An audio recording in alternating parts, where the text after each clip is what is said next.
rain had a way of making the city feel quieter than it really was.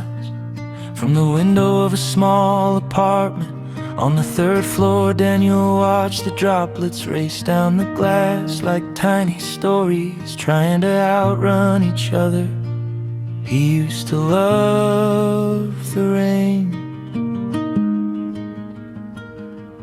back when love still felt safe.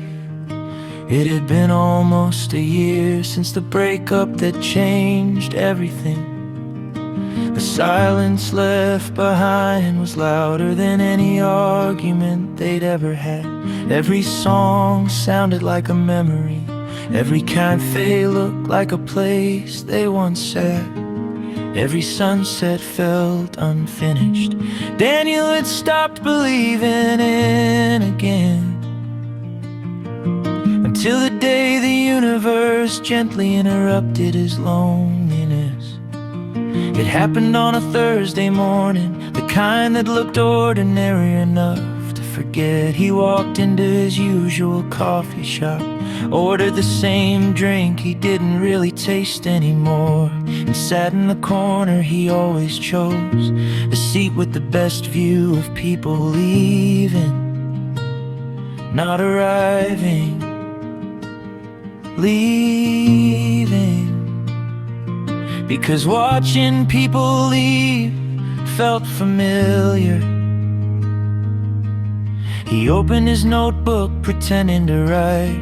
Truthfully, he was just filling blank pages with half sentences and unsent feelings. His pen hovered above the paper like it was afraid of telling the truth. Is that seat taken? The voice was soft, warm and careful, like someone who understood silence. He looked up. She held a cup of tea with both hands, as if warming her heart from the outside. Her smile wasn't loud or dazzling. It was gentle, real, the kind that didn't ask for attention, but somehow deserved it. No, he said, surprised at how rusty his voice sounded. You can sit. Her name was Mira. They didn't talk much that day, just small things. Weather books, why the coffee shop always played old love songs at the worst times. But something shifted in the quiet spaces between their words. For the first time in months, Daniel didn't feel like he was waiting for someone to leave. He felt like someone had just arrived. Days turned into weeks, and their accidental meetings became intentional. They learned each other slowly, like turning the pages of a book they didn't want to finish too quickly. Mira laughed at things that weren't funny to anyone else. Daniel noticed details no one thought mattered. He learned she hummed when she was nervous. She learned he stared at sunsets like they owed him answers. Neither of them rushed anything. They carried old heartbreaks like fragile glass, careful not to cut each other. One evening, as the sky melted into soft orange and purple, they sat on a park bench sharing silence that felt comfortable instead of heavy.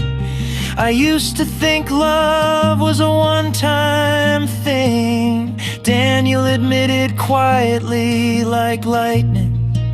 You don't get struck twice.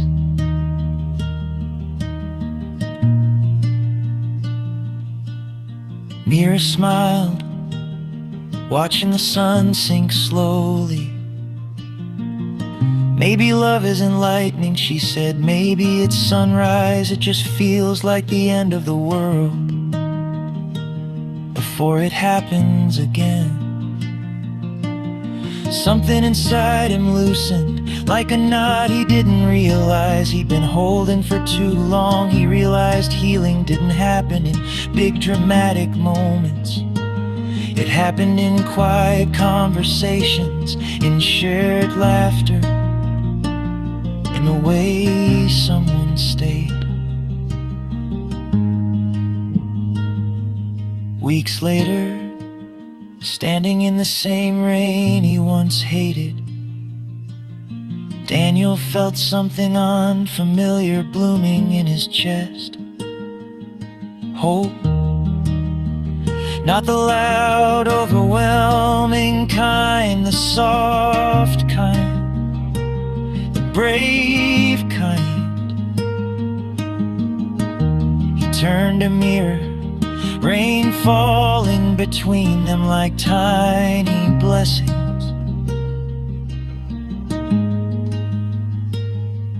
I think I'm falling in love again, he whispered, almost afraid the words might disappear. She took his hand, not to hold on, but to walk forward together. And for the first time, the rain didn't feel like an ending. It felt like a beginning.